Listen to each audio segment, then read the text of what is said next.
Hi, I'm Madison Pruitt, and I've gone retired.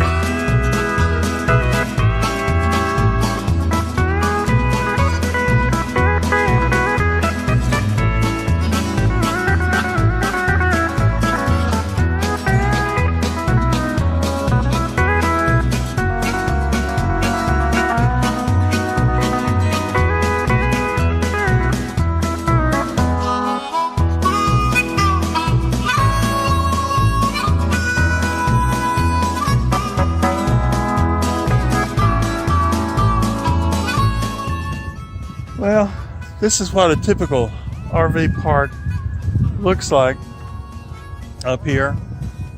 It's not near as nice as going out into the woods, into the provincial parks and stuff like that. As I've said before, it's basically a parking lot, gravel parking lot. The big advantage, though, is this right here.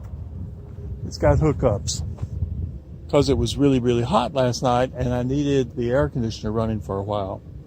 So I opted for hookups. It costs more money and the provincial parks would be a lot prettier. But sometimes the amenities went out over the beauty.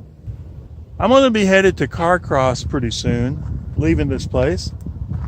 And maybe I'll go down to Skagway, Alaska. Yeah, Skagway is in Alaska. And come along for the ride. It'll be fun.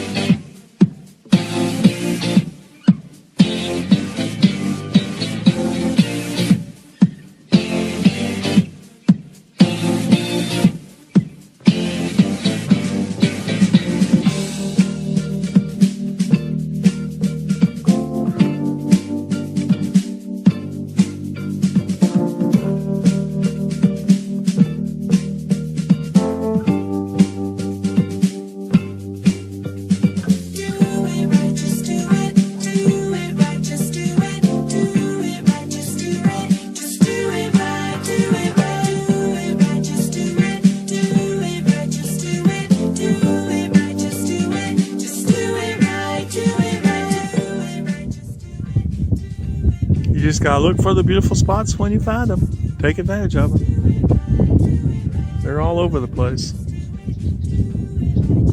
This is on the way to Carcross.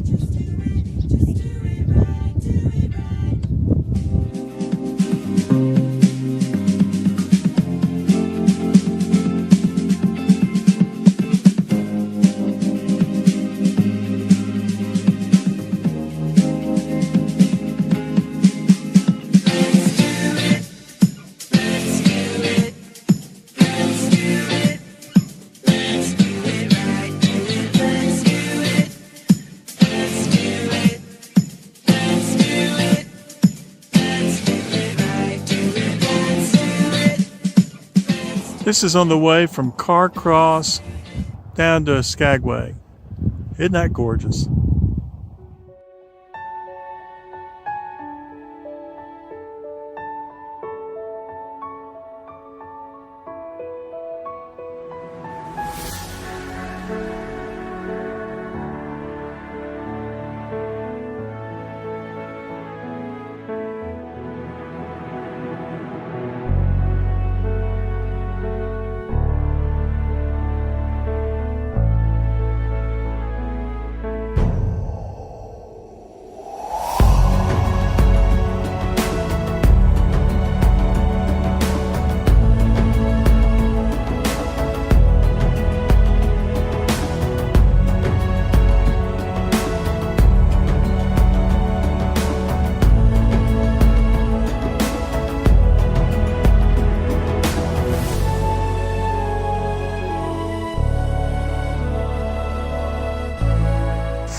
It's interesting to me and how there's so few trees up here. We're real close to where there are a lot of trees, but right here I guess the ground is just too rocky or too stony, and there's not much topsoil, and the trees just can't take hardly root. But it's gorgeous, but just strange.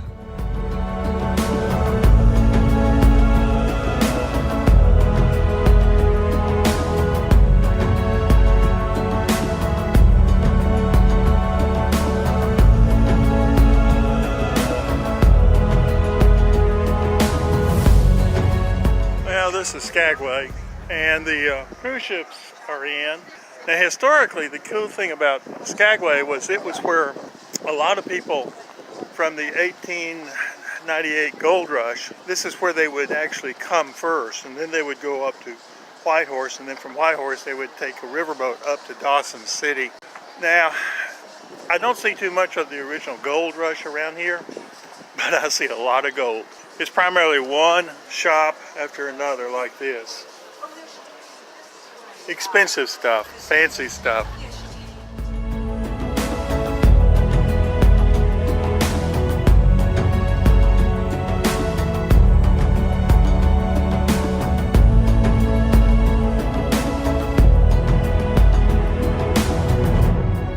Well, this is Skagway. I'm going to head back up the mountain. I was a little disappointed in Skagway, quite honestly.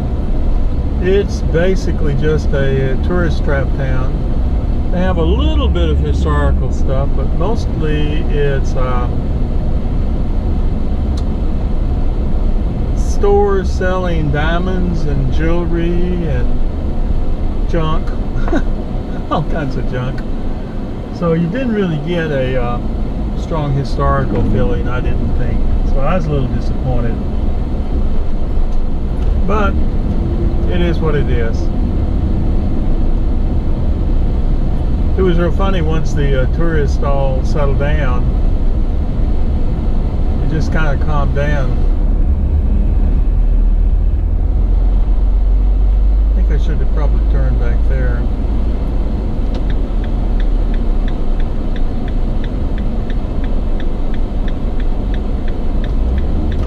Anyway, this is another picture of Skagway.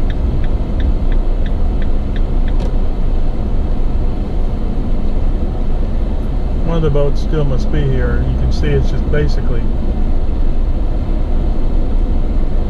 shops. Nobody having fun.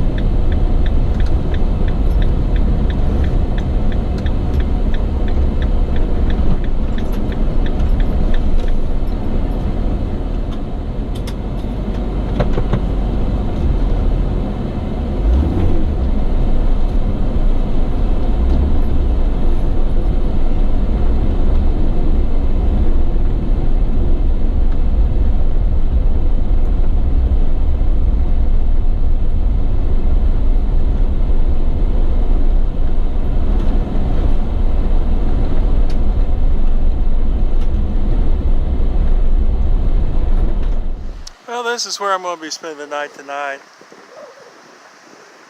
It's National Forest,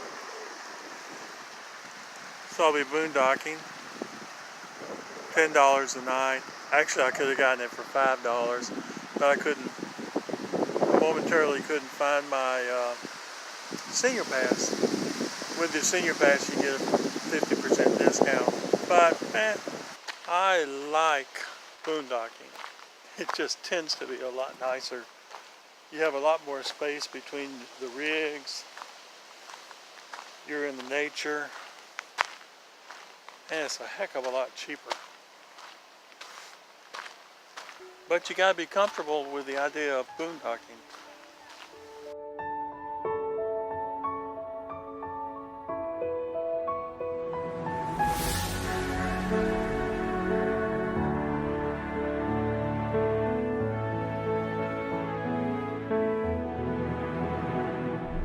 Well, this was a nice campground. I liked it. But I gotta head on up to Whitehorse now.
never knew that evergreens could grow in a desert.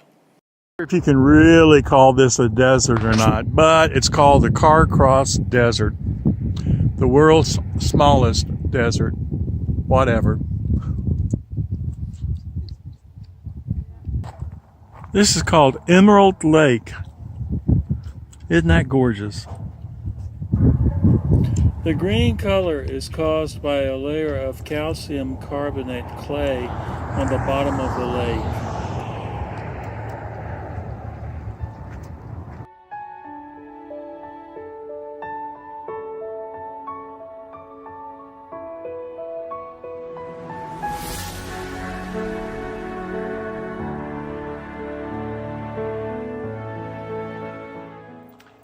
Apparently this roadhouse was in use until fairly frequently.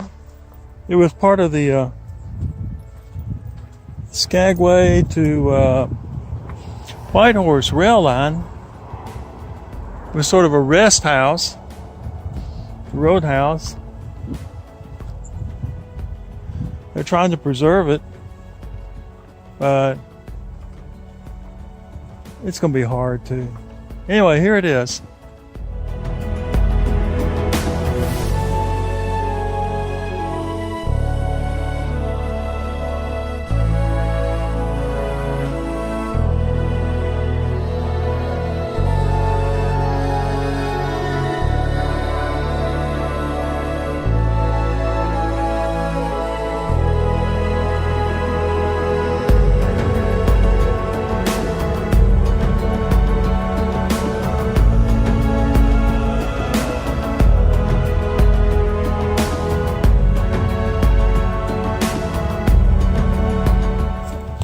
If you ever come to Alaska or come up through Western Canada, you'll see a whole bunch of towns called 50 Mile Roadhouse or this roadhouse or that roadhouse.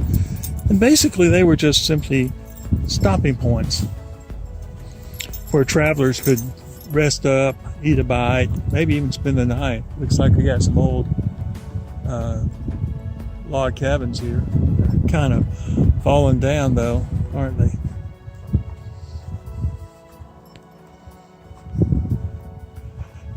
See what we can see in this one, if anything. The others are probably a little too risky.